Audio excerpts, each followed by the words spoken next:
ஆர்கானிக்காக போகணுன்றது தான் நம்மளுடைய மோட்டோங்க.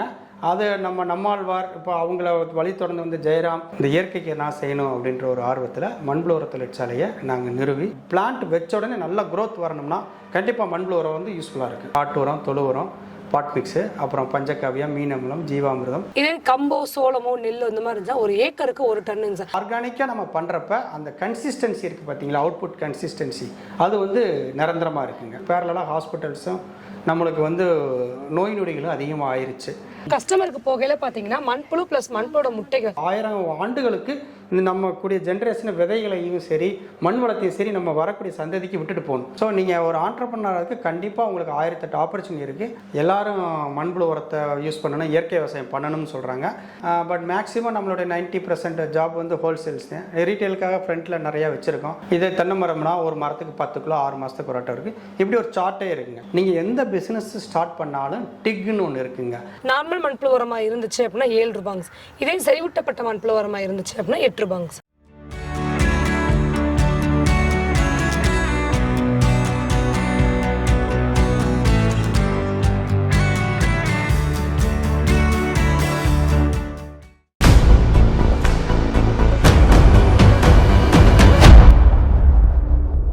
ஹாய் ஃப்ரெண்ட்ஸ், நான் இங்கே இருக்கேன்னா ராசி மண்புழு உர தொழிற்சாலையில் தாங்க இருக்கேன். இது எங்கே இருக்கேன்னா திண்டுக்கலுக்கும் மதுரைக்கும் நடுவில் இருக்க வாடிப்பட்டியில் தான் இருக்குது. இந்த தொழிற்சாலை பற்றி நீங்கள் டீட்டெயிலாக தெரிஞ்சுக்கணுன்னா வாங்க நம்ம உள்ளே போய் பார்க்கலாம். ஸோ எல்லாருக்கும் வணக்கம். இன்றைக்கி நம்ம ராசி மண்புழு உர தொழிற்சாலையோட ஃபவுண்டர் மிஸ்டர் சரவணன் சார் நம்மளோட இருக்காரு. வணக்கம் சார். வணக்கம் மேடம். சார், உங்களை பற்றி கொஞ்சம் வார்த்தைகள் சொல்லுங்கள். வணக்கம், என்னோட பேர் சரவணங்க.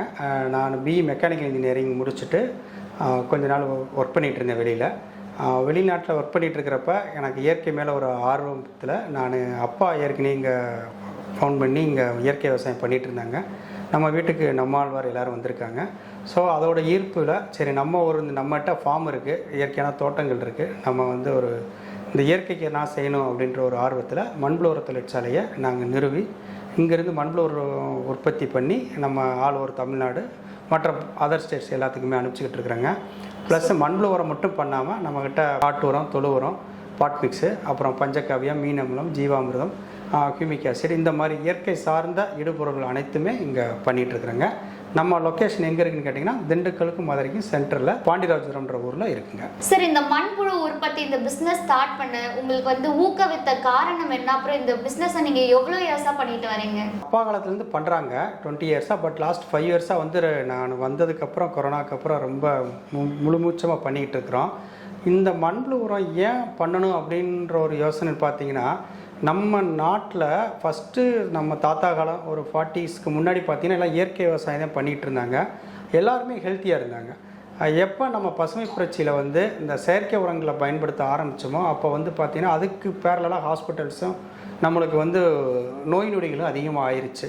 ஸோ நம்ம இயற்கை விவசாயத்தை நோக்கி திரும்பணும், இனிமேல் எல்லா மக்களும் ஒரு சத்தான உணவு கிடைக்கணுன்ற ஒரு நல்ல எண்ணத்தில் இந்த மண்புழு உரம்ன்றது வந்து பார்த்திங்கன்னா நல்ல சத்தான உரமாகவும் இயற்கை விவசாயத்தில் முக்கிய பங்கு வகிக்கிறனால இந்த உர தொழிற்சாலை நம்ம ஃபஸ்ட்டு சின்னதாக ஆரம்பித்து அப்புறம் படிப்படியாக வளர்ந்து இன்றைக்கி ஓரளவுக்கு நல்லா பண்ணிகிட்டு இருக்கிறோம்.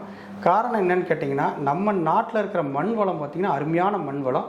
பட் நம்ம அந்த ரசாயனங்களை பயன்படுத்துகிறனால மண்ணில் இருக்கிற நுண்ணுயிர்கள், மண்ணில் இருக்கிற பாக்டீரியாஸ் எல்லாமே காலப்போக்கில் அழிஞ்சு போகிறனால எல்லாம் மலட்டுத்தன்மைக்கு வருது. ஸோ அந்த மலட்டுத்தன்மையை போக்கி நம்ம இந்த மண்புழு உரத்தை நம்ம போடுறதுனால அந்த ஃபெர்டிலிட்டின்னு சொல்லுவாங்க, சாயல் வளமைன்னு சொல்லுவாங்க, அதை கொண்டு வர்றதுக்கு இந்த மண்புழு உரம் வந்து மிகப்பெரிய பங்கு வகிக்குது. ஸோ அதனால் இந்த தொழிலை நம்ம சிரத்தெடுத்து போகலாம் அப்படின்னு சொல்லி பண்ணிகிட்ருக்குறோங்க. இது ஏன் சார் நம்ம வந்து ஆர்கானிக்காக பண்ணுறோம், இன்ஆர்கானிக்காலாம் பண்ணக்கூடாதுங்களா? சார், இன்ஆர்கானிக்காக பண்ணணும். ஏற்கனவே உங்கள்கிட்ட சொல்கிற மாதிரி இப்போ நம்மக்கிட்ட இன்ஆர்கானிக்காக வந்து யூரியா இருக்குது, பொட்டாஸ் இருக்குது, பாஸ்பரஸு, காம்ப்ளெக்ஸு, டிஏபி இந்த மாதிரி நிறையா இருக்குங்க. இதில் என்னன்னா நம்ம விவசாயத்துக்கு ஃபஸ்ட்டு நீங்கள் காம்ப்ளெக்ஸ் இந்த மாதிரி ஐட்டங்களை யூஸ் பண்ணுறப்ப மண்ணில் இருக்கிற நுண்ணுயிர்கள் வந்து சாக ஆரம்பிச்சிடும். அப்போ மண்ணோடைய வளமை வந்து நாளுக்கு நாள் குறைஞ்சிக்கிட்டே போகுது. ஸோ இப்போ இது ஓவர் தி பீரியட் பார்த்தீங்கன்னா ஒரு ஏக்கருக்கு ஒரு நெல் வந்து 50 மூடை அப்படின்றது இன்ஆர்கானிக்கில் நீங்கள் பண்ணிங்கன்னா அடுத்த வருஷம் 40 மூடையாகும். அப்புறம் ஒரு 4-5 வருஷம் கழிச்சு 30 மூடையாகும். ஒரு கட்டத்தில் மண் கம்ப்ளீட்டாக மலடாயிரும். அப்போ நம்மளுக்கு வந்து இப்போ மண்ணில் வந்து உயிர் சத்துன்னு சொல்லக்கூடிய மண் வளமே சுத்தமாக எல்லாம் போயிடுதுங்க. மண்ணில் நம்ம அதிகப்படியான உப்புக்கள் சேர்க்க என்ன ஆகுதுன்னு கேட்டிங்கன்னா அந்த நெல்லோ கரும்போ எதுவோ அந்த உப்பை எடுத்துகிட்டு தானே வளருது. அந்த உப்பு கடைசியில் நம்ம யார் சாப்பிட்றா? நம்ம அதே சாப்பிட்றோம். அப்போ நம்மகிட்ட தான் அந்த உப்பு சேருது. அதனால் ஆட்டோமேட்டிக்காக ப்ரெஷரு, சுகரு, இப்போ இந்த இது இல்லாமல் ஆட்டோமேட்டிக்காக வந்துடுது. இப்போ நீங்கள் இயற்கையை சார்ந்து பண்ணுறப்ப உடல் உபாதை எதுவுமே வராது. செகண்டு மண் வளத்தையும் நம்ம பாதுகாக்கலாம். ஸோ இப்போ மண் வளத்தை நம்ம பாதுகாக்கணும்னா இனிமேல் நம்ம வரக்கூடிய ஜென்ரேஷன், இப்போ நம்ம ஒரு பழமொழி சொல்லுவாங்க, கல்யாணம்ன்றது 1000 காலத்து பயிருன்னுவாங்க. காரணம் வந்து 1000 காலத்து பயிர் அப்படின்னா நம்ம 1000 ஆண்டுகளுக்கு இந்த நம்ம கூடிய ஜென்ரேஷனை விதைகளையும் சரி மண் வளத்தையும் சரி நம்ம வரக்கூடிய சந்ததிக்கு விட்டுட்டு போகணும். நம்மளுடைய சுயநலத்துக்காக அதிகப்படியான உற்பத்திக்காகவும் அதிகப்படியான பேராசைக்காகவும் நம்ம அளவுக்கு மீறிய உர பயன்பாட்டினால மண்ணோட வளம் கம்ப்ளீட்டாக போயிருச்சுங்க. அதனால இந்த மண்புழு உரத்தை போடுறதுனால அந்த சாயில் ஃபெர்டிலிட்டியும் சாயிலில் இருக்கிற மைக்ரோப்ஸையும் நம்ம இன்க்ரீஸ் பண்ணுறோங்க. இந்த மைக்ரோப்ஸ் என்ன ஆகும்னு கேட்டிங்கன்னா நம்ம பெய்யக்கூடிய மழை தண்ணீர் அத்தனையுமே நம்ம வந்து பூமியில் பிடிச்சிக்குங்க. இதில் ஒரு முக்கியமான விஷயம்னா ஒரு ஏக்கரில் மழை பெய்யறப்ப நல்ல ஃபெர்டைல் சாயில் வந்து பார்த்திங்கன்னா ஒரு உழவு மழைன்னு சொல்லுவாங்க இல்லையா, கிட்டத்தட்ட 1,00,000 லிட்டர் தண்ணியை குடிக்கணுங்க. இன்றைக்கி நம்ம மண்ணில் இருக்கிற அதிகப்படியான ரசாயன உரம் போட்டதுனால இப்போ வெறும் 25,000 லிட்டர் மட்டும்தான் அது வந்து அப்சர்வ் பண்ணுது. ஸோ இதனால் என்ன ஆகும்? நிலத்தடி நீரும் போயிடுச்சுங்களா. மண் வளத்தை நம்ம கெடுக்கிறனால நிலத்தடி நீர்லேருந்து வெப்பமயாகிறதுலேருந்து நம்ம வந்து விளைச்சல்லேருந்து நோய் நொடிகள்லேருந்து எல்லாமே நம்ம இன்வைட் பண்ணிடுறோம். அதனால் அதை அவாய்ட் பண்ணி ஆர்கானிக்காக போகணுன்றது இதே நம்மளுடைய மோட்டோங்க. அது நம்மாழ்வார், இப்போ அவங்கள வழி தொடர்ந்து வந்து ஜெயராம், அதுக்கப்புறம் இப்போ பிரிட்டோ சார், இப்படி நிறைய பேர் வந்து பண்ணிகிட்ருக்குறாங்க. ஸோ இவங்களை ஃபாலோ பண்ணி நம்ம வந்து மண் வளத்தை மீட்கணும், இயற்கை விவசாயம் பண்ணணுன்றதாங்க நம்மளோட மோட்டோவே. சார், இந்த மண்புழு உரம் வந்து எப்படி மார்க்கெட்லலாம் சேல்ஸ் எப்படி இருக்குது, அதோட நீட்ஸ்லாம் இருக்கா சார்? கண்டிப்பாக இருக்குங்க. இப்போ வரக்கூடிய இளைஞர்கள் இப்போ இருக்கிற அவேர்னஸில் வந்து எல்லாரும் மண்புழு உரத்தை யூஸ் பண்ணணும், இயற்கை விவசாயம் பண்ணணும்னு சொல்கிறாங்க. இயற்கை விவசாயத்தை பொறுத்தளவுக்கு மண்புழு உரம் மட்டும் நம்ம சொல்ல முடியாது. மண்புழு உரம் இருக்குது, ஆட்டு உரம் இருக்குது, தொழு உரம் இருக்குது, பஞ்சகவ்யா இருக்குது, மீன் அமிலம், ஜீவம், இன்னும் நிறைய ஐட்டங்கள் இருக்குது. மண்புழு உரம் வந்து மேஜர் ஆக்டிவிட்டி. ஏன் நம்ம மண்புழு உரத்தை வந்து நம்ம மிகப்பெரிய இம்பார்ட்டன்ஸ் தரோம் அப்படின்னு கேட்டிங்கன்னா, இந்த காம்ப்ளெக்ஸ் ஆர்கானிசம் சொல்லுவாங்க. காம்ப்ளெக்ஸாக இப்போ நம்மகிட்ட கிடைக்கக்கூடிய இயற்கை உரங்கள், இப்போ பாரு மாட்டுச்சாணம், ஆட்டுச்சாணமாக இருக்கட்டும், இது வந்து பார்த்திங்கன்னா உங்களுக்கு வந்து காம்ப்ளெக்ஸாக இருக்கும். அந்த மினரல்ஸ்லாம் வந்து பிளான்ட் எடுக்கிறது ரொம்ப கடினமாக இருக்கும். இப்போ மண்புழு உரமாக பண்ணிட்டோம்னா அதை வந்து ரொம்ப ஈஸி நியூட்ரிஷன்ஸாக, ரிச் நியூட்ரிஷன்ஸாக அதை கன்வெர்ட் பண்ணிடுது. அதனால் பிளான்ட் எடுத்துக்கிறது பார்த்திங்கன்னா ரொம்ப ஈஸியாக இருக்கும். இப்போ இந்த மண்புழு உரத்தில் 3 முக்கியமாக இருக்குங்க. ஒன்று என்சைம்ஸ் இருக்குது, இன்னொன்று பார்த்தீங்கன்னா மைக்ரோ ஆர்கானிசம்ஸ் நிறையா இருக்குது, மூணாவது பார்த்தீங்கன்னா பிளான்ட் க்ரோத் ஹார்மோன்ஸ்னு சொல்கிறாங்க. இந்த பிளான்ட் க்ரோத் ஹார்மோன்ஸுன்றது வந்து பார்த்திங்கன்னா இந்த வேரோடைய வளர்ச்சிக்கு ரொம்ப உதவுது. இப்போ வேர் என்ன பண்ணுதுன்னா, இப்போ இந்த மண்புழு உரத்தை பார்த்த மேகத்தில் அதில் இருக்கிற அசிட்டோன்ஸ்ன்ற ஒரு வேதிப்பொருள் என்ன பண்ணுது, அதை வந்து ஊக்குவிக்குது. அது அதனால் வேர் நல்லா ஃபாஸ்ட்டாக போகுது, அந்த வேர் வளர்ச்சி அடையுது, ப்ளஸ் டிசீஸ் மேனேஜ்மெண்ட்டையும் அது கண்ட்ரோல் பண்ணுது. என்சைம்ஸ் என்ன பண்ணுதுன்னா கடினமாக இருக்கக்கூடிய ஆர்கானிக் மேட்டர்ஸை ரொம்ப ஈஸியான ஆர்கானிக் நியூட்ரிஷன்ஸாக கன்வெர்ட் பண்ணுது. அதனால அந்த மண்புழு உரம்ன்றது மற்ற உரங்களை காட்டிலும் கொஞ்சம் ரொம்ப சிறப்பாக இருக்குது. எஸ்பெஷலி இந்த புது பிளான்ட்ஸ் பண்ணுறவங்க, புதுசாக மரம் நடுறவங்க, இவங்களுக்கு வந்து இந்த மாதிரி பிளான்ட் வச்ச உடனே நல்லா க்ரோத் வரணும்னா கண்டிப்பாக மண்புழு உரம் வந்து யூஸ்ஃபுல்லாக இருக்குது. ஓகே சார், இந்த பிஸ்னஸ்லேயும் இந்த மார்க்கெட்டில் நீங்கள் ஃபேஸ் பண்ணக்கூடிய சேலஞ்சஸ்லாம் என்ன? நிறைய சேலஞ்சஸ் இருக்குது. இப்போ எப்படின்னு கேட்டிங்கன்னா, மழை காலத்தில் எல்லோரும் கேட்பாங்க, ஆனால் பட் ப்ரொடக்ஷன் கம்மியாக பண்ணணும். வெயில் காலத்தில் ப்ரொடக்ஷன் இருக்கும், நம்மளால் சப்ளை பண்ண முடியாமல் இருக்கும். செகண்டு பார்த்திங்கன்னா, சில கஸ்டமர் எங்களுக்கு புழுவோட வேணும்னு கேட்பாங்க, சில கஸ்டமர் எங்களுக்கு புழு இல்லாமல் இருக்குன்னு சொல்லுவாங்க. இது ஒரு பெரிய சேலஞ்சு தான். எஸ்பெஷலி பார்த்திங்கன்னா February, March, April இந்த டயத்தில் புழுக்களோட எண்ணிக்கை நிறையா வரும், குட்டி புழு நிறையா வரும். ஸோ அதை எங்களால் கண்ட்ரோல் பண்ணுறது ரொம்ப கஷ்டமாக இருக்கும். அப்புறம் சிலது வெயில் காலம் ரொம்ப ஆயிடுச்சு, ஜூன், ஜூலை, ஆகஸ்ட், அந்த ஏப்ரல் தாண்டி வர்றப்போ பார்த்திங்கன்னா புழுவோட கவுண்டிங் குறையும். ஸோ இது சேலஞ்சஸ் இருக்குது, கஸ்டமரோட நீட்ஸை பொறுத்து பண்ணுறோம். மற்றபடி என்னென்னா, எல்லா கஸ்டமரும் மழை பெய்யும்போது எல்லாம் மொத்தமாக எங்கள்கிட்ட உரம் கேட்பாங்க. ஸோ அந்த டயத்தில் மொத்தமாக கேட்பாங்க, அந்த டயத்தில் இப்போ எங்களுக்கு ஸ்டாக் இருக்காது. அதே டயத்தில் ஸ்டாக் நிறையா இருக்கிறப்ப நம்மளுக்கு சப்ளை பண்ணுறதுக்கு டிமாண்ட் இல்லாமல் இருக்கும். ஸோ இந்த சேலஞ்சஸ் இருக்குங்க. அந்த ஒரு பர்டிகுலர் பீரியட் மழை பெய்கிற காலங்களில் நல்லா மூவ்மெண்ட் இருக்குங்க, வெயில் காலத்தில் மூவ்மெண்ட்டு கம்மியாக இருக்குங்க. சார், இது எப்படிலாம் நம்ம வந்து யூஸ் பண்ணலான்னு அதெல்லாம் நீங்கள் சொல்லி கொடுத்துருவீங்களா? கண்டிப்பாக சொல்லி கொடுக்கலாங்க. ஒவ்வொரு மரத்துக்கும் வேறுபடுங்க. இப்போ நெல்லுக்குன்னா ஒரு குவான்டிட்டி 1.5 டன் வரைக்கும் போடணும்னு நாங்கள் ரெக்கமெண்ட் பண்ணுவோம். அடி உரமாக போடலாம், ப்ளஸ்ஸு பறிகிறதுக்கு கொஞ்சம் முன்னாடி போடணும்னு இருக்குது. கரும்புக்குன்னா இத்தனை டன்னு, 2 டன் அந்த மாதிரி ஏக்கருக்கு போடுற மாதிரி இருக்கும். இதே தென்னை மரம்னா ஒரு மரத்துக்கு 10 கிலோ 6 மாதத்துக்கு ஒரு அட்டை இருக்குது. இப்படி ஒரு சார்ட்டே இருக்குங்க. இந்த சார்ட்டை ஃபாலோ பண்ணி நம்ம போட்டால் போதுங்க. ஃபஸ்ட்டு 3 இயர்ஸுக்கு கொஞ்சம் ஈல்டு கம்மியாக தாங்க இருக்கும். ஏன்னா நம்ம வழியாக வந்து இன்ஆர்கானிக் யூஸ் பண்ணிட்டோம். இனி அப்புறம் அது பாதிப்பு இருக்கத்தானே செய்யும். அந்த ஒரு ஃபஸ்ட்டு 3 இயர்ஸ்க்கு நம்ம சிரமப்படணுங்க. அப்புறம் ஒன்ஸ் நீங்கள் அதை கிராஸ் பண்ணிட்டீங்கன்னா உங்களுக்கு ஈல்டு வந்து ஒரு கன்சிஸ்டண்ட்டாக இருக்கும். இப்போ நான் என்னோடய அனுபவத்தை ஒன்று உங்கள்கிட்ட ஷேர் பண்ணுறேன். இப்போ நம்ம 20 இயர்ஸாக பண்ணுறோம் இல்லைங்களா, அந்த 20 இயர்ஸாக எங்கள் தென்னை மரத்தில் நாங்கள் எந்த இன்ஆர்கானிக் போடலைங்க. எல்லாமே மண்புழு உரம், இல்லைனா கடை, ஆட்டுக்கடை, இல்லாட்டி மாட்டுச்சாணம் அந்த மாதிரி தாங்க போடுறோம். பட் எங்களுக்கு என்ன பார்த்தீங்கன்னா, இந்த தை மாசி பங்குனியில் பார்த்தீங்கன்னா எல்லா டயத்துலையும் தேங்காய் விளைச்சல் அதிகமாக இருக்கும். மற்ற அப்புறம் சித்திரை வைகாசி அந்த மாதிரி வெயில் காலங்களில் போக அந்த தேங்காயோடைய கவுண்டிங் குறையும். பட் இது எப்படின்னு கேட்டிங்கன்னா, இன்ஆர்கானிக்காக பண்ணினோம்னா இது வருதுங்க. பட் ஆர்கானிக்காக பண்ணுறப்ப உங்களுக்கு இந்த வேரியேஷன் இருக்காது. இப்போ வருஷம் ஃபுல்லாக இப்போ ஒரு 200 மரத்துக்கு வந்து 10,000 காய் வெட்டுறோம்னா நீங்கள் அந்த ரொம்ப கஷ்டமான கணக்கில் ஒரு 8,000 காய் வெட்டலாம். பட் இன்ஆர்கானிக்காக பண்ணிங்கன்னா நீங்கள் எடுத்தோன்னே 15,000 காய் வெட்டிடலாம். பட் ஆனால் அந்த கஷ்டமான காலங்களில் அப்படி பாதியாக வந்துடும், 5,000 6,000 காய்க்கு வந்துடும். பட் ஆனால் ஆர்கானிக்காக நம்ம பண்ணுறப்ப அந்த கன்சிஸ்டன்சி இருக்குது பார்த்தீங்களா, அவுட்புட் கன்சிஸ்டன்சி அது வந்து நிரந்தரமாக இருக்குங்க. சார், இப்போ வந்து புதுசாக இந்த மண்புழு உரம் பிஸ்னஸ் ஸ்டார்ட் பண்ணணும்னு நினைக்கிறவங்களுக்கு நீங்கள் என்ன அட்வைஸ் சொல்லணும்னு நினைக்கிறீங்க? தாராளமாக பண்ணலாங்க. ஆனால் முக்கியமான விஷயம் வந்து உங்களுக்கு சோர்ஸ் இருக்குதுங்க. மாட்டுச்சாணம் தான் சோர்ஸ். இப்போ இல்லாட்டி ஒவ்வொரு விவசாயியும் தன்னோட மாடுகளை வச்சு நீங்கள் தாராளமாக பண்ணலாம். நான் சொன்ன மாதிரி அதில் வந்து பார்த்திங்கன்னா நல்ல மைக்ரோப்ஸ் நிறையா இருக்குது. ஸோ அதனால் நீங்கள் டேரெக்டாக சாணியாக போடுறத காட்டிலையும் நல்ல நியூட்ரிஷன் ரிச்சு அவுட்புட் உங்களுக்கு கிடைக்கிது மண்புழுனால். ஸோ அதை நீங்கள் உங்கள் தோட்டத்திலே நீங்கள் பண்ணிக்கலாம். இதை பிஸ்னஸாக பண்ணணும்னா முக்கியமாக நீங்கள் பார்க்குறது நல்ல தண்ணி வேணுங்க, இட வசதி நல்லா இருக்கணும். செகண்டு உங்களுக்கு மேன் பவர், அப்புறம் வந்து raw material resource. Raw material maximum நாங்கள் கவுடங்கு பண்ணுறோம். ஒரு 20% காய்கறி வேஸ்ட்டு ப்ளஸ் பூ வேஸ்ட்டு, அப்புறம் வெஜிடபிள் வேஸ்ட்டு, அப்புறம் ப்ளஸ் அந்த மட்டைகள்லாம் இருக்கு இல்லைங்களா, அதெல்லாம் போடுறோம். ஸோ அந்த மாதிரி உங்களுக்கு ரிசோர்ஸ் இருந்துச்சுன்னா நீங்கள் பண்ணலாம். பட் என்ன அப்படின்னா உங்களுக்கு வந்து மேன் பவர் மெயின்டெனன்ஸு ப்ளஸ் வந்து அதை ஒரு குழந்தை மாதிரி பார்த்துக்கணும். நம்ம கரெக்டான அதுக்கு ஃபீடிங் கொடுக்கணும், கரெக்டாக அதுக்கு வாட்டர் ஸ்ப்ரே பண்ணணும். ஸோ இந்த இதில் நம்ம மிஸ் பண்ணிட்டோம்னா நிறையா லாஸ் வரும். ஸோ அதை நம்ம பார்த்துக்கிட்டா கண்டிப்பாக பண்ணிடலாங்க. சார், இது ஹோல்சேலில் மட்டும் கொடுத்துட்டு வரீங்களா இல்லை ரீட்டெயிலும் சேல் பண்ணுறீங்களா? ரீட்டெயிலாக கேட்குறவங்களுக்கு இல்லைன்னு சொல்ல முடியல.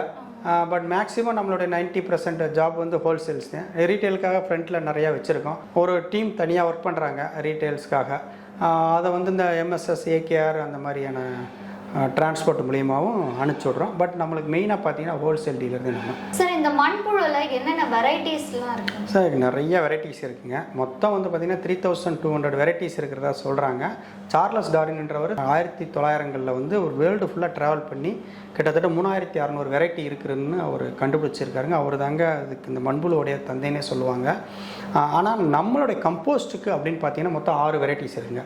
பட் ஆனால் அதுலேயுமே 2 வெரைட்டி தான் நம்ம தமிழ்நாட்டுக்கு சூட்டபுளாக இருக்குங்க. நம்ம இவ்வளோ 20 வருஷம் எக்ஸ்பீரியன்ஸில் சொல்கிறேங்க. அதில் யூடலஸ் யூஜினியன் இருக்குது, ஐசினியா ஃபிட்டிடான் இருக்குது. யூடலஸ் யூஜினியா அப்படின்றது பார்த்திங்கன்னா ஆப்ரிக்கன் நைட் க்ராவலர்ஸ்னு சொல்லுவாங்க. நல்லா லென்த்தியாக இருக்குது, லாங்காக இருக்கும். பர்பிள் ப்ளஸ் ரெட் கலரில் ஒரு புழுவுங்க, நல்லா பெரிய புழுவுங்க. இன்னொன்று வந்து பார்த்திங்கன்னா ஐசினியா ஃபிட்டிடான்வாங்க. இதோட ஆரிஜின் வந்து யூரோப்புங்க. பட் அது வந்து யூடலஸ் யூஜினியோட கொஞ்சம் சின்னதாக இருக்குங்க. இதுக்கு இப்போ டைகர் வாம்ஸ்ன்னு சொல்லுவாங்க, இல்லாட்டி ரெட் விக்லர்ஸ்ன்னு சொல்லுவாங்க. இந்த புழு வந்து பார்த்திங்கன்னா எவ்வளோ இடம் இருக்கோ அதே அளவு சாப்பிட்டு அதை உரமாக கன்வெர்ட் பண்ணிடுங்க. அதே இது ஆப்ரிக்கன் வெரைட்டிஸ் என்ன ஆகும்னா அதோட இடையிலேருந்து பாதி அளவுக்கு சாப்பிடுங்க. சார், நீங்கள் இப்போ வந்து ஒரு பிஸ்னஸ் ஸ்டார்ட் பண்ணி ஒரு சக்ஸஸ் பார்த்துட்டு வரீங்க. இப்போ நிறைய யங்ஸ்டர்ஸ் வந்து விவசாயம் பண்ணணும், அக்ரிகல்ச்சர் பண்ணணும்னு சொல்லிட்டு ரொம்ப இன்ட்ரெஸ்டடாக இருப்பாங்க. அவங்களுக்கு நீங்கள் கொடுக்குற அட்வைஸ் என்னது? குட் கொஸ்டினுங்க. அதை நாங்கள் காலத்தில் படிக்கிறப்பல எங்களுக்கு எப்படி ப்ராக்டிஸ் பண்ணாங்கன்னா நல்லா வேலைக்கு போகணும், நல்லா சம்பாதிக்கணும்னு வருவேன். ஆனால் இன்றைக்கி உள்ள யங்ஸ்டர்ஸில் நான் நிறைய காலேஜஸ்லாம் போயிட்டு வர பார்க்குறேன். அவங்க எல்லாமே ஒரு ஆண்டர்ப்ரனர்னு ஒரு ஸ்டார்ட் அப் பிஸ்னஸ் பண்ணணுன்றாங்க. என்னோட அட்வைஸ் என்னன்னு கேட்டிங்கன்னா, இது ரொம்ப நீங்கள் கஷ்டப்பட வேண்டாம். ஃபஸ்ட்டு ஒரு 3 to 5 இயர்ஸுக்கு கொஞ்சம் சிரமப்படணும். அது எப்படின்னு கேட்டிங்கன்னா, நம்ம இப்போ கவர்மெண்ட்டு நிறையா சப்போர்ட் பண்ணுறாங்க. இப்போ தமிழ்நாடு கவர்மெண்ட்டாக இருக்குன்னு நீட்ஸ்னு ஒரு ஸ்கீம் இருக்குங்க. அதே மாதிரி கேவிஐசி, கேவிஐபி, டிக்குன்னு சொல்லுவாங்க. நீங்கள் எந்த பிஸ்னஸ் ஸ்டார்ட் பண்ணாலும் டிக்குன்னு ஒன்று இருக்குங்க. அதாவது இண்டஸ்ட்ரியல் சென்டர்னு சொல்லுவாங்க. தமிழ்நாடு இண்டஸ்ட்ரியல் சென்டர் அப்படின்னு சொல்லுவாங்க. நீங்கள் ஒவ்வொரு மாவட்டத்துக்கும் அது இருக்குங்க. நீங்கள் அங்கே போனீங்கன்னாவே உங்களுக்கு 1008 பிஸ்னஸ் ஐடியா கொடுப்பாங்க, அவங்க சப்போர்ட் பண்ணுவாங்க. இந்த அக்ரி ரிலேட்டட் பிஸ்னஸ் நிறையா இருக்குங்க. இன்றைக்கி வரக்கூடிய வேர்ல்டில் நெக்ஸ்ட்டு 10 இயர்ஸுக்கு அப்புறம் எப்படி இன்றைக்கி மொபைல் ஃபோன் நம்மளை டாமினேட் பண்ணுதோ, நெக்ஸ்ட்டு 10 to 15 இயர்ஸுக்கு அப்புறம் ஃபுட்டு ரிலேட்டட், ஹெர்பல் ரிலேட்டட் தான் ரொம்ப டாமினேட் பண்ணும். காரணம் எல்லாமே they are going to divert organic. இப்போ நீங்கள் வரக்கூடிய வியாதிகளுக்கு புது புது வியாதிகளுக்கெல்லாம் வந்து நீங்கள் என்ன பண்ணணும்னா ஹெர்பல் போகிற மாதிரி வந்துடும். ஹெர்பல் பிஸ்னஸை ட்ரை பண்ணலாம். ப்ளஸ் ஆர்கானிக் இன்புட்ஸ் எங்களே மாதிரி இருக்குது. இல்லாட்டி ஆர்கானிக் ப்ராடக்ட்ஸ் பண்ணுறாங்க நிறையா பேர். ஆர்கானிக்காக மால்ட் ரெடி பண்ணுறது, ஆர்கானிக் ஃபுட்டு பண்ணுறது. ஆனால் கொஞ்சம் சிரமங்க. இன்றைக்கி உள்ள காலகட்டத்தில் மக்களை ரீச் பண்ணுறதுக்கு நிறையா சோஷியல் மீடியாஸ் இருக்குது. ஸோ நீங்கள் அது மூலயமா விளம்பரப்படுத்தி வரலாம். ஸோ இன்றைக்கி நாங்கள் பட்ட கஷ்டம்லாம் இன்றைக்கி வரக்கூடிய இளைஞர்கள் பட வேண்டிய அவசியம் இல்லை. காரணம் எல்லா டேட்டாஸும் உங்களுக்கு நெட்லேயே இருக்குது. ஸோ நீங்கள் ஒரு ஆண்டர்ப்ரனருக்கு கண்டிப்பாக உங்களுக்கு 1008 ஆப்பர்ச்சுனிட்டி இருக்குது. செகண்ட் மோர் ஓவர் என்னென்னா, இப்போ கேவிசி கேவிஐபின்ற மாதிரி 35% வந்து லேடிஸுக்காக இருக்கட்டும், இல்லாட்டி ரூரலில் இருக்கக்கூடிய யார் பிஸ்னஸ் ஸ்டார்ட் பண்ணாலும் 35% மானியம் தர்றாங்க. நீங்கள் ஒரு 10 லட்ச ரூபா லோன் எடுக்கிறோன்னா உங்களுக்கு 3.5 லட்ச ரூபா மானியம் கொடுக்குறாங்க. 50 லட்சம் எடுத்திங்கன்னா உங்களுக்கு அதுக்கு தகுந்த மாதிரி மானியம் 17.5 lakhs வரும்னு நினைக்கிறேன், அது கொடுக்குறாங்க. ஸோ உங்களுக்கு 1008 ஆப்பர்ச்சுனிட்டி கவர்மெண்ட் செக்டார்லேருந்து பண்ணுறாங்க. நீங்கள் அதை கண்டிப்பாக யூஸ் பண்ணணும். நிறைய மார்க்கெட்டிங் இருக்குது. இந்தியா ஃபுல்லாக மார்க்கெட்டிங் எக்கச்சக்கமாக இருக்குது. அதுக்கான ஸ்டடி பண்ணிவிட்டு நீங்கள் ஆர்கானிக் ரிலேட்டடாகவும் அக்ரி ரிலேட்டடாகவும் எந்த பிஸ்னஸ்லாம் பண்ணலாம். கவர்மெண்ட்டுக்கிட்ட நிறைய ஸ்கீம்ஸ் இருக்குது. அவங்களே ப்ராஜெக்ட் பண்ணியிருக்காங்க. அதனால் டிக் ஆஃபீஸ்க்கு போங்க, உங்களுக்கு எல்லா இன்புட்டும் உங்களுக்கு கிடைக்கும். சார், இப்போ நான் சென்னையில் இருக்க, இப்போ இந்த உரம் வாங்கணும்னா நான் எப்படி சார் காண்டாக்ட் பண்ணலாம்? அருமையான கொஸ்டின். எங்களோட காண்டாக்ட் நம்பர் இருக்குது. அதில் ரீட்டெயிலுக்குனே ஒரு டீம் தனியாக வச்சுருக்கோம். நாங்கள் வேணாம்னு சொல்ல முடியல எல்லாத்துக்கும். ஸோ இருந்துச்சுன்னா எங்களால் முடியும் அப்படின்னா பண்ணுறோம். பட் மோர் ஓவர் எங்களுக்கு நாங்கள் ஹோல்சேல் ரொம்ப பிஸியாக இருப்போம். இன்கேஸ் ரீட்டைல் டைம் ஃப்ரீயாக இருக்கிறப்ப எங்களால் முடியும்னா கண்டிப்பாக அனுப்பிச்சி விட்றோம். உங்களை பற்றி கொஞ்சம் சொல்லுங்கள். என் பேர் வேணிங் மேம். இங்கே ராசி ஆர்கானிக் ஃபார்ம்ஸில் 3.5 years தான் மேனேஜராக ஒர்க் பண்ணிட்டு இருக்கேங்க மேம். ஓகே. ஸோ இந்த ஃபர்டிலைட்டர்ஸ் எங்கெங்கெல்லாம் ப்ரிப்பேர் பண்ணுறீங்க? இங்கே பார்த்தீங்கன்னா ஓப்பன் செட்டில் தென்னை மரத்து கடையில் பண்ணிகிட்டு இருக்கோம். செகண்ட் ஒன் பார்த்தீங்கன்னா இந்த மாதிரி செட்டுக்குள்ளே மண்புழு உரம் தயார் பண்ணிட்டு இருக்கோங்க மேம். ஓகே. என்னென்ன ஃபர்டிலைட்டர்ஸ்லாம் ப்ரிப்பேர் பண்ணுறீங்க? மண்புழு உரத்துலேயே பார்த்தீங்கன்னா 2 டைப்பாக பண்ணிட்டு இருக்கோங்க மேம். நார்மல் மண்புழு உரம் ப்ளஸ் செறிவூட்டப்பட்ட மண்புழு உரம்னு சொல்லுவாங்க மேம். செறிவூட்டப்பட்டது வந்து ஒரு 6 விதமான பயோ ஃபெர்டிலைசர் எக்ஸ்ட்ரா மிக்ஸ் ஆகி வருங்க மேம். இது போக பார்த்தீங்கன்னா ஆட்டு உரம், தொழு உரம், இந்த ஆட்டு உரம் தொழு ரெண்டுமே என்ட்ரிச்சிட்டு தான் வரும், நார்மலாக வராது. அதுக்கப்புறம் வந்து செறிவூட்டப்பட்ட பாட்டிங் மிக்ஸு, செறிவூட்டப்பட்ட இயற்கை உரக்கலவை உரங்களில் வந்து இவ்வளோ தான் ப்ரிப்பேர் பண்ணிட்டு இருக்கோங்க. இது போக பார்த்தீங்கன்னா லிக்விட் ஃபெர்டிலைசர் பண்ணிட்டு இருக்கோங்க. பஞ்சகாவியா, மீன் அமிலம், ஜீவாமிர்தம், அக்னி அஸ்திரம், ஈயம், வெர்மி வாஷ், இந்த மாதிரி சில லிக்விட் ஐட்டம் பண்ணிட்டு இருக்கோங்க மேம். இது என்ன ப்ராசஸ் போயிட்டு இருக்கு? இது மண்புழு உர ப்ராசஸ்ல போயிட்டு இருக்குங்க சார். வெளியே இருந்து நம்ம கலெக்ஷன் பண்ணி கொண்டு வர சாணத்தை என்ன பண்ணுவோம் அப்படின்னா இந்த மாதிரி குமியில குமிச்சு வச்சிருவோங்க சார். இந்த மாதிரி குமிச்சு வச்சிருக்கோம் பார்த்தீங்கன்னா அதில் ரொம்ப அதிகமாக வெப்பத்தன்மை இருக்குங்க சார். இதோட வெப்பத்தன்மையை ஃபுல்லாக குறைக்கிறதுக்கு என்ன பண்ணுவோம் அப்படின்னா 2லேருந்து 3 நாள் வரைக்கும் அப்படியே வச்சிருவோங்க சார். 2 நாள் 3 நாள் அப்படியே இருக்கும். அந்த மாதிரி குமியிலாவே இருக்குங்க சார். அந்த இதை வந்து எதுக்காக நம்ம டேரக்டா போடக்கூடாது அப்படின்னா புழு வந்து ஒரு அளவுக்கான வெப்பத்தன்மை தான் தாங்குங்க சார். ரொம்ப அதிக வெப்பத்தன்மையோட போட்டீங்க அப்படின்னா புழு ஃபுல்லாக உள்ள இருக்க ஃபுல்லாக செத்துரும் சார். இப்போ பார்த்தீங்கன்னா உங்களுக்கு 2-3 நாளுக்கு அப்புறம் இந்த மாதிரி பெட்டாக கன்வெர்ட் பண்ணிடுவாங்க சார். பெட்டாக கன்வெர்ட் பண்ணிட்டு ஒரு நாள் டு ஒரு நாள் மேலே இருக்க ஸ்ப்ரிங்க்லர்லாம் பார்த்தீங்கன்னா தெரியும். இந்த ஸ்ப்ரிங்க்லர் மூலியமா தண்ணி ஸ்ப்ரே பண்ணுவாங்க சார். ஒரு நாள் டு ஒரு நாள் நம்ம தண்ணி ஸ்ப்ரே பண்ண 48 நாளுக்கு அப்புறம் பார்த்தீங்கன்னா நமக்கு நல்லா பொதுன்னு அதிக புழுவோட உரம் நல்லா கருப்பா உரம் கிடைச்சிருவாங்க சார். ஓகே. இப்போ இந்த புழு வந்து இதுல அப்படியே தான் இருக்குங்களா? இதுக்குள்ள அப்படியே இருக்குங்க சார். ஒரு பெட்டுக்குன்னு பார்த்தீங்க அப்படின்னா மினிமம் எப்படி 50லேருந்து 100 கிலோ வரைக்கும் இருக்குங்க சார். சரி. இந்த பெட்டை லைட்டா கலச்சு பார்த்தாலே தெரியும் மண்புழு உயிரோட இருக்கும். ஃபுல்லா மண்புழு வந்துருங்களா? இப்போ நம்ம இந்த மாதிரி உரக்கு கலெக்ஷன் பண்ணும்போதே பார்த்தீங்கன்னா இவ்வளோ மண்புழுவோட தான் கலெக்ஷன் பண்ணுவோம் சார். ஸோ கஸ்டமருக்கு போகையில பார்த்தீங்கன்னா மண்புழு ப்ளஸ் மண்புழோட முட்டைகள் ரெண்டுமே லைவ்லேயே போகும் சார். இந்த உரம்லாம் எதுக்கு யூஸ் பண்றாங்க மேடம்? இயற்கையாவே நம்ம எல்லா செடி மரங்கள் கொடி எல்லாத்துக்குமே யூஸ் பண்ணிக்கலாங்க சார். விவசாயத்துக்கு ரொம்பவே நல்ல பயனுள்ளதா இருக்கும். விவசாயத்துக்கு நல்லா பயனுள்ளதா இருக்கும். இது மோஸ்ட்லி பாத்தீங்கன்னா நமக்கு செயற்கை உரமா போட்டு நம்ம மண்ணு பாத்தீங்கன்னா ரொம்பவே மலடா இருக்கும். அந்த மண்ணெல்லாம் இழந்த சக்தியை போல நம்ம ரிட்டர்ன் கொண்டு வரதுக்கு மண்புழு உரம் ரொம்பவே நல்ல ரிசல்ட் இருக்கும். இப்போ இந்த மண்புழு வந்து பாத்தீங்கன்னா இது வந்து இந்த மண்ணிலே தான் இருக்குங்களா? இது கண்டிப்பாங்க சார். மண்புழு பாத்தீங்கன்னா விவசாயத்தோட ரொம்ப நண்பனுங்க சார். சரிங்க. ஸோ அப்படின்னும் போது பாத்தீங்கன்னா உங்களுக்கு ரொம்பவே நல்ல பெனிஃபிட் பண்ணி கொடுக்குங்க சார். அதே மாதிரி இந்த கரு முட்டைகள் எதுக்காக அதை அப்படியே கொடுக்குறோம் அப்படின்னா இப்போ நீங்க போட்டதுல இருந்து ஒரு 10 நாளோ 15 நாளுக்கு அப்புறம் பாத்தீங்க அப்படின்னா இந்த மண்புழு முட்டைகள் ஃபுல்லாமே உங்களுக்கு வந்து ஆட்டோமேட்டிக்கா மண்புழுவா கன்வெர்ட் ஆயிரும் சார். அப்படின்னா ஒரு 1 year 2 yearsக்கு அப்புறம் நீங்க இந்த தோட்டத்துல வந்து எங்க தோண்டி பார்த்தாலும் நீங்க மண்புழு வந்து உயிரோட உங்க தோட்டத்திலே நீங்க எடுத்துக்கலாம். இது வந்து எந்த அளவு கொடுக்கலாம் மேடம்? சார் இப்போ பாத்தீங்கன்னா கம்பு, சோளம் அதிகமாக விவசாயம் வந்து ஒருத்தவங்க தென்னை மரத்துக்கு எடுப்பாங்க, ஒருத்தவங்க நெல் நட்டுருக்கேன் மேம் நெல்லுக்கு வேணும் கேட்பாங்க, ஒருத்தவங்க எனக்கு கம்புக்கு வேணும், தென்னை மரத்துக்கு வேணும் அப்படின்னு ஒவ்வொரு யூசேஜில் கேட்பாங்க சார். இப்போ 5 to 10 years வரைக்கும் இருந்துச்சு அப்படின்னா ஒரு மரத்துக்கு 7 கிலோ வரைக்கும் தாராளமாக கொடுத்துக்கலாங்க சார். இதே கம்போ சோளமோ நெல் இந்த மாதிரி இருந்துச்சா 1 ஏக்கருக்கு 1 டன்னுங்க சார். அது பார்த்தீங்க அப்படின்னா செறிவூட்டப்பட்ட மண்புழு உரமாக இருந்தால் மட்டும் சார்.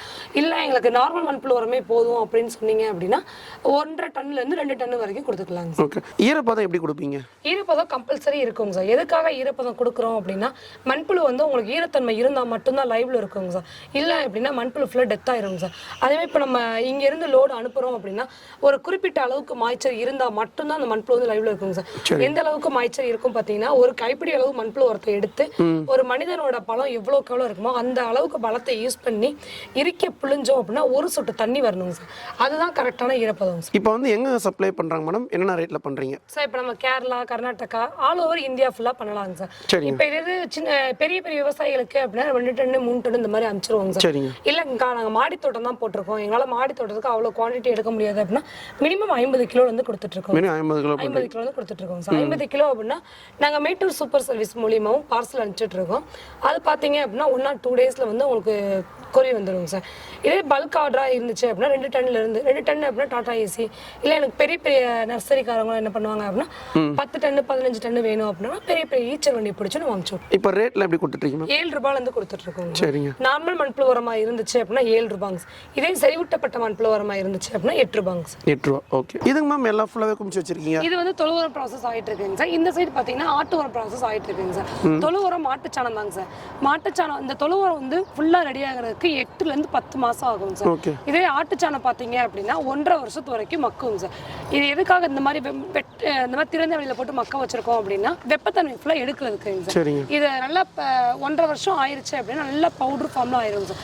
இதை அப்படியே எடுத்து சலிச்சு என்ட்ரிஷ் பண்ணி கொடுத்துருங்க. ஓகே. இப்போ இது வந்து வெயிலில் இருக்குங்களா, அது ஒன்றும் ஆகுதுங்களா? மழைக்கும் வெயிலுக்கும் இருந்தால் மட்டும்தான் அதோட வெப்பத்தன்மை ஃபுல்லாக குறையும் சார். இப்போ சம்டைம்ஸ் வந்து மழை வராது. மழை வர டயத்துக்கு என்ன பண்ணுவாங்கன்னா 2 நாளைக்கு ஒரு தடவைங்க சார். தொழு உரத்துக்கும் சரி ஆட்டு உரத்துக்கும் சரி நல்லா தண்ணி அடிப்போம் சார். பார்த்தீங்கன்னா தெரியும் தண்ணி அடிச்ச நிலையில தான் இருக்குது. தண்ணி அடிச்சதுக்கு அப்புறம் அதோட வெப்பத்தன்மை ஃபுல்லாக எடுத்து பவுடர் ஃபார்ம்ல இருக்குங்க சார். ஏன்னா விவசாயிகள் வாங்கிட்டு போய் 6 மாசத்து வரைக்கும் 1 வருஷத்து வரைக்கும் மக்கப்பட முடியாது.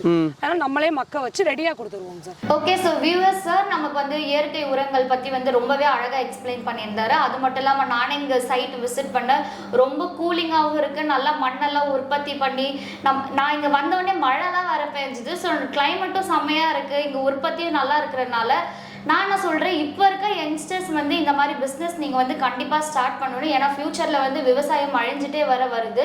ஏன்னா சாப்பாடு இல்லைன்னா நம்மளால் ஒன்றுமே பண்ண முடியாது. ஸோ ஆர்கானிக்காக ஒரு ஹெல்த்தி லைஃப், ஒரு ஹெல்த்தி என்வாயன்மெண்ட்டில் நம்ம வாழணும்னா இந்த மாதிரி விவசாயம் பண்ணால் தான் நம்மளும் நல்லா இருக்க முடியும், நம்ம சுற்றி இருக்கவங்களும் நல்லா இருக்க முடியும். ஸோ இதை பற்றி நீங்கள் எப்படி பிஸ்னஸ் ஸ்டார்ட் பண்ணணும்னா கண்டிப்பாக நீங்கள் சாரை காண்டாக்ட் பண்ணுங்கள். நீங்கள் ஒரு ஆண்டர்ப்ரனராக ஆகணும்னா இல்லை ஒரு பிஸ்னஸ் ஸ்டார்ட் பண்ணணும்னா ஸ்க்ரீனில் இருக்க நம்பருக்கு வந்து கால் பண்ணி இல்லை டைரெக்டாக நீங்கள் வந்து இங்கே விசிட் பண்ணி எல்லாமே தெரிஞ்சுக்கோங்க. கண்டிப்பாக இந்த சைட்லேருந்து எல்லா சப்போர்ட் அண்ட் ஹெல்ப்பும் உங்களுக்கு பண்ணுவாங்க. இந்த ராசி மண்புழு உர தொழிற்சாலை வந்து உங்களுக்கு கண்டிப்பாகவே யூஸ்ஃபுல்லாக இருக்கும். ஏன்னா உங்களுக்கு எல்லா ஹெல்ப் அண்ட் சப்போர்ட்டும் இவங்களே பண்ணிடுவாங்க. ஸோ உங்களுக்கு வந்து இதை ஸ்டார்ட் பண்ணணும்னா ஸ்க்ரீனில் இருக்க நம்பருக்கு கால் பண்ணுங்கள். அது மட்டும் இல்லாமல் உங்களுக்கு டிஸ்கிரிப்ஷனில் வந்து இதோட லொக்கேஷன் அண்ட் கான்டாக்ட் நம்பர் 2மே கொடுத்துருப்போம். சைட்டை டைரெக்டாக விசிட் பண்ணுங்கள். இந்த ஆப்பர்ச்சுனிட்டியை மிஸ் பண்ணாதீங்கன்னு தான் நான் சொல்லுவேன். நன்றி, வணக்கம். நன்றி, வணக்கம். ரோஜா தமிழ் டிவி வியூவர்ஸ் எல்லாருக்கும் வணக்கம். இதுவரை நீங்கள் பார்த்த இந்த நிகழ்ச்சி உங்களுக்கு பிடிச்சிருக்கும் அப்படின்னு நினைக்கிறோம். இது மாதிரி பல சுவாரஸ்யமான நிகழ்ச்சி உங்களை வந்து சென்றடைய நீங்கள் செய்ய வேண்டியது ஒன்றே ஒன்று தான். ரோஜா தமிழ் டிவியை லைக் பண்ணுங்கள், ஷேர் பண்ணுங்கள், கமெண்ட் பண்ணுங்கள், சப்ஸ்கிரைப் பண்ண மறந்துடாதீங்க. அது மட்டும் இல்லாமல் எங்களோட செய்திகள் உங்களை வந்து உடனுக்குடன் வந்து அடைய நீங்கள் செய்ய வேண்டியது ஒன்றே ஒன்று தான். பெல் பட்டனை கிளிக் பண்ண மறந்துடாதீங்க.